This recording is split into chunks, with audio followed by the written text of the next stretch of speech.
दलितों के नाम पर आवाज उठाकर अपना राजनीतिक कारोबार चलाने वालों को ये बताते हुए आज भी डर लगता है कि देश की आजादी के साथ ही हुए बंटवारे ने दलित मुस्लिम केमिस्ट्री का पहला प्रयोग किया था। पर यह प्रयोग इतना असफल, इतना दर्दनाक और इतना क्रूर रहा कि आज कोई इसकी चर्चा भी नहीं करना चाहता। सिलेक्टिव दायरे में रहने वाले दलित चिंतक हो या फिर दलित लीडर, सबको एक दलित परिवार में जन्मे जोगेंद्र नाथ मंडल के नाम से खासा परहेज है। जोगेंद्र नाथ मंडल का मानना था कि बहुसंख्यक हिंदुओं के बीच दलितों की स्थिति में कभी सुधार नहीं हो सकता है, अतः हिंदुओं के विरुद्ध संघर्ष करने वाले अल्पसंख्यक मुसलमान और दलित पाकिस्तान में भाई भाई की तरह रह सकते हैं। उनकी आवाहन पर पाकिस्तान और बांग्लादेश के लाखों करोड़ों दलित विभाजन के दौरान न सिर्फ वहीं रह गए बल्कि लाखों उनके साथ पाकिस्तान चले गए। पाकिस्तान के संस्थापक मोहम्मद अली जिन्ना ने जोगेंद्र नाथ मंडल को पाकिस्तान की संविधान सभा के पहले सत्र का अध्यक्ष बनाया और वह पाकिस्तान के पहले कानून मंत्री भी बने। पर जल्द ही उनका दलित मुस्लिम भाई भाई का भ्रम टूट गया।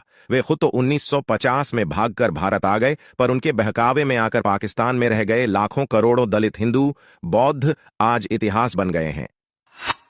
जोगेंद्र नाथ मंडल उन व्यक्तियों में से एक था जो हिंदू होकर देश तोड़ने वाले जिन्नाह का साथ दे रहा था और अपने स्वार्थ की पूर्ति के लिए किसी भी स्तर तक जा सकता था। उसने अपनी आत्मा मानो बेच दी थी और आत्मसम्मान को गिरवी रखकर उसने निहित स्वार्थ में जिन्नाह के संकेत पर देश तोड़ने का काम किया था। इस प्रकार उसने पाकिस्तान बनाने में सक्रिय भूमिका निभाई थी। जोगेंद्र नाथ मंडल का जन्म बंगाल के बारिसाल जिले के मिसकड़ी में हुआ था। इनकी माता का नाम संध्या और पिताजी का नाम रामदयाल मंडल था। जोगेंद्र ने सन 1924 में इंटर और सन 1929 में BA पास कर पोस्ट ग्रेजुएशन की पढ़ाई पहले ढाका और बाद में कलकत्ता विश्वविद्यालय से पूरी की थी।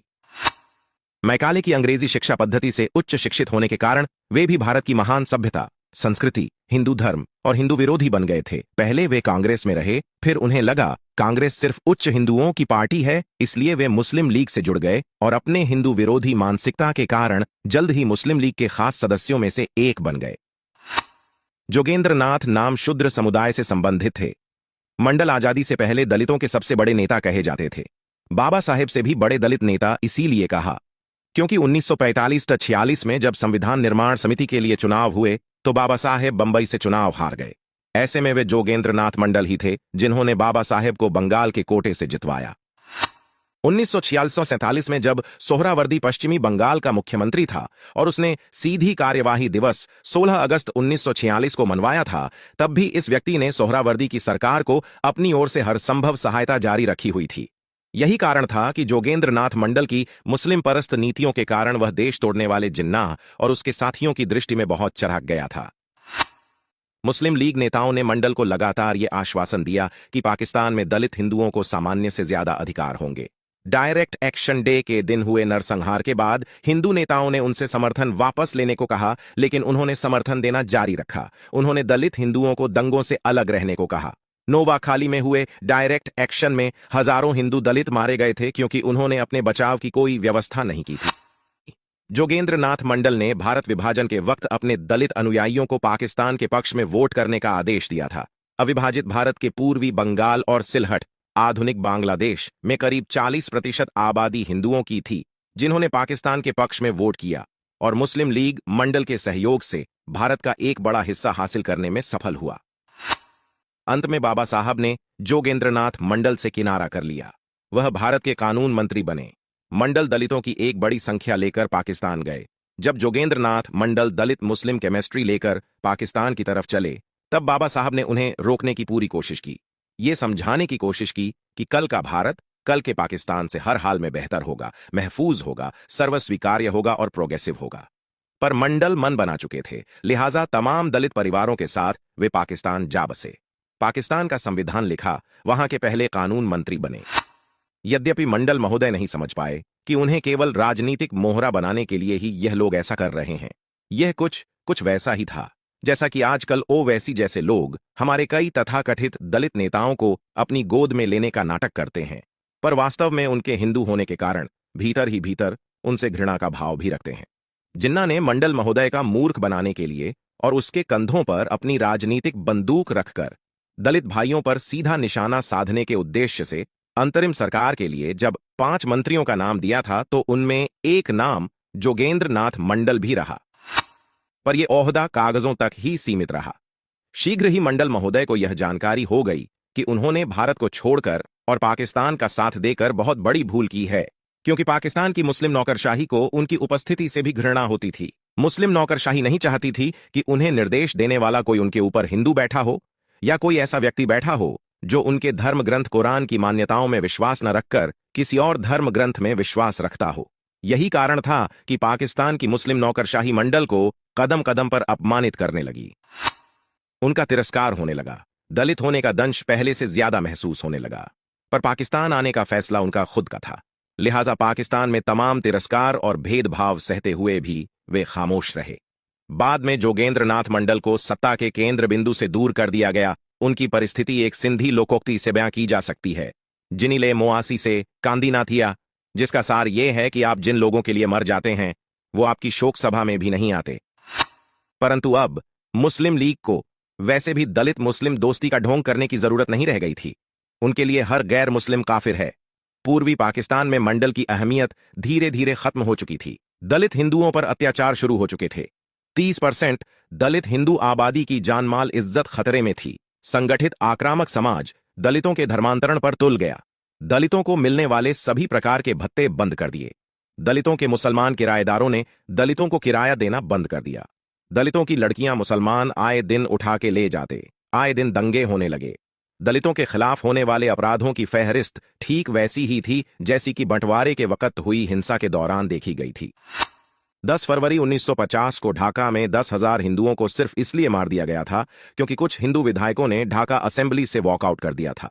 मंडल ने हिंदुओं के संग होने वाले बर्ताव के बारे में जिन्ना को पत्र लिखा। मुस्लिम हिंदू वकीलों, डॉक्टरों, दुकानदारों और कारोबारियों का बहिष्कार करने लगे, जिसकी वजह से इन लोगों को जीविका की तलाश में पश्चिम बंगाल जाने के लिए मजबूर होना पड़ा।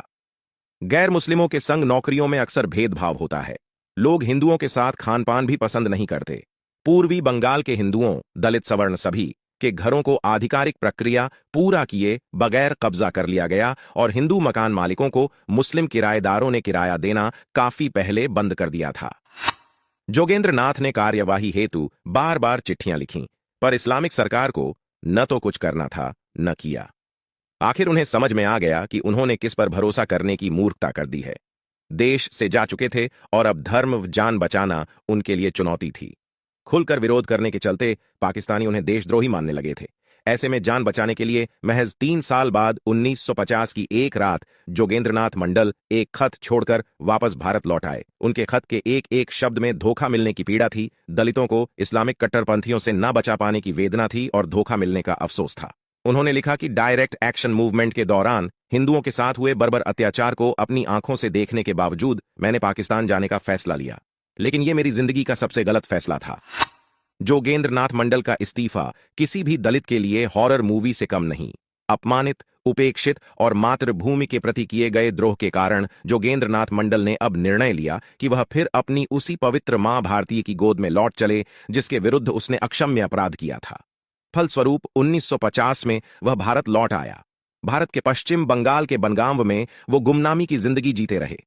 पाकिस्तान के साथ अपने पिछले संबंधों के कारण लोगों ने उन्हें बंटवारे और उनके मौजूदा हालात के लिए जिम्मेदार ठहराया। लोग उनका मजाक उड़ाते और उन्हें जोगेंद्रनाथ मंडल की जगह जोगन अली मुल्ला कहकर पुकारते थे। फिर भी नेता बनने की चाहत में वे 4 बार चुनाव लड़े, लेकिन चारों बार उनकी जमानत जब्त हुई। उन्होंने एक छोटा समाचार पत्र या पत्रिका प्रकाशित करने की भी कोशिश की, लेकिन लोगों ने उन्हें भाव नहीं दिया। अपने किए पर 18 साल पछताते हुए आखिर 5 अक्टूबर 1968 को उन्होंने गुमनामी में ही आखिरी सांसें ली। जोगेंद्रनाथ मंडल ने अपने खत में मुस्लिम लीग से जुड़ने और अपने इस्तीफे की वजह को स्पष्ट किया। मंडल ने अपने खत में लिखा, बंगाल में मुस्लिम और दलितों की एक जैसी हालात थी। दोनों ही पिछड़े और अशिक्षित थे। मुझे आश्वस्त किया गया था मुस्लिम लीग के साथ मेरे सहयोग से ऐसे कदम उठाए जाएंगे जिससे बंगाल की बड़ी आबादी का भला होगा और हम सब मिलकर ऐसी आधारशिला रखेंगे जिससे सांप्रदायिक शांति और सौहार्द बढ़ेगा।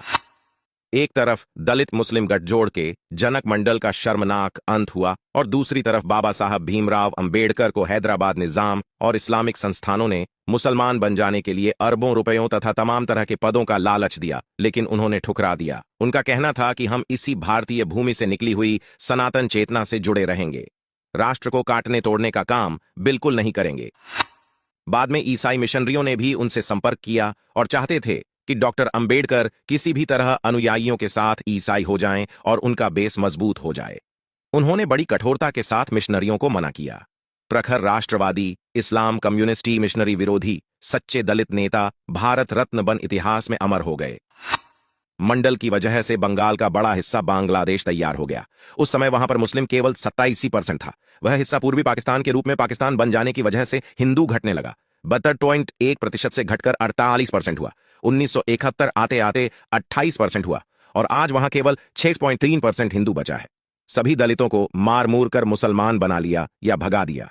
आज पूरे पाकिस्तान में केवल दलित जातियां ही बची हैं। उनके साथ हो रहे व्यवहार से भीम मीम की असलियत का अनुमान सहज ही लगाया जा सकता है।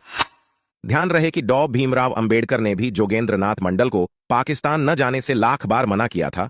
डॉ भीमराव अंबेडकर ने जोगेंद्रनाथ मंडल से कहा था कि पाकिस्तान में दलित हिंदुओं की स्थिति अच्छी नहीं होगी, लेकिन ये बात उन्हें तब समझ में नहीं आई थी। उन्हें समाज के सांस्कृतिक पहलू की समझ नहीं थी और न ही ताना बाना नजर आता था। समाज को केवल राजनीतिक और आर्थिक चश्मे से देखने की उन्होंने भूल की थी, जो कि भारी पड़ गई। आज जो लोग डॉ भीमराव अंबेडकर जी के नाम पर जय भीम और जय मीम का नारा लगा रहे हैं, उन्हें सोचना चाहिए कि वह राष्ट्रवादी डॉ अंबेडकर जी के साथ न्याय कर रहे हैं या अन्याय। 1947 में दलित समुदाय ने मंडल महोदय के कहने पर अपने आप को भारत के साथ न रखकर पाकिस्तान के साथ रखने का निर्णय लिया था। 1950 में जोगेंद्रनाथ खुद एक शरणार्थी के रूप में भारत वापस आ गए थे, लेकिन उनके पीछे लाखों दलित समाज के लोग पाकिस्तान में आज भी प्रताड़ना का जीवन जीने के लिए मजबूर है। वहां पर अब वही दलित लगभग समाप्त कर दिए गए हैं और जो कुछ लोग उनके साथ यहां उनके पीछे पीछे भारत आए थे, वो आज अपने ही देश में शरणार्थियों जैसा जीवन जीने के लिए मजबूर है। लेकिन जब आजादी के 73 साल बाद किसी सरकार ने उन शरणार्थियों के पुनर्वास लिए कानून लेकर आई थी, तो यही दलित नेता संविधान के नियमों के तहत बने कानून द्वारा शरणार्थी दलितों को भारत का नागरिक नहीं बनाना चाहते हैं। उन नागरिकों को जो अपने परिवार, बहन, बेटी की इज्जत बचाने के लिए पाकिस्तान में अपना सब कुछ छोड़कर भारत आ गए थे, जहां आज भी वह सालों से शरणार्थियों जैसा जीवन जी रहे हैं। दलितों और मुसलमानों की एकता एक मिथक है, असंभव है। इसकी कोशिश करना दलितों के लिए नुकसानदेह साबित होगा। पड़ोसी देशों में अल्पसंख्यकों पर अत्याचार होता है और वहां से भागकर भारत आने वाले ऐसे लोगों को सीएए के जरिए नागरिकता दी जाएगी। भारत के दलितों को सीएए का समर्थन करना चाहिए, क्योंकि जोगेंद्रनाथ मंडल जैसे लोगों को अगर भारत भी नागरिकता नहीं देगा तो वहां जाएंगे। दलितों को मायावती, चंद्रशेखर आजाद, प्रकाश आंबेडकर, उदित राज या जिग्नेश मेवानी जैसे नेताओं की बात मानकर सीएए का विरोध नहीं करना चाहिए। भारत में दलितों को 52,000 करोड़ रुपया बजट में मिला है, आरक्षण प्राप्त है। दुनिया भर में किसी भी देश से ज्यादा सुविधाएं और अनुकूलता प्राप्त है। वहीं पाकिस्तान में इस्लामिक दलितों के साथ साथ दलितों को ठेंगा ही दिखा दिया जाता है। जाहिर है कि पाकिस्तान दलितों के लिए वैसा देश नहीं बना जिसकी कल्पना जोगेंद्रनाथ मंडल ने की थी। जिन्ना को इस बात पर पूरा विश्वास था कि धार्मिक राष्ट्रवाद के जिस राक्षस को उन्होंने जगाया था, उस पर वो काबू कर लेंगे। उनकी यह सोच गलत साबित हुई। उनकी अचानक मौत ने पाकिस्तान के चरमपंथियों को लगभग बेकाबू छोड़ दिया था। भारत पाकिस्तान का विभाजन बीती बात हो चुकी है, लेकिन तुलनात्मक रूप से देखें तो पाकिस्तान आज भारत से पीछे है। ये कुंठा पाकिस्तानी राजनेताओं के बयानों और आतंकी कार्रवाइयों के जरिए समझ में भी आती है। पाकिस्तान ने लोगों को अपने फायदे के लिए इस्तेमाल किया और फिर उन्हें छोड़ दिया, चाहे फिर वो पाकिस्तान के पहले कानून मंत्री जोगेंद्रनाथ मंडल ही क्यों न हो।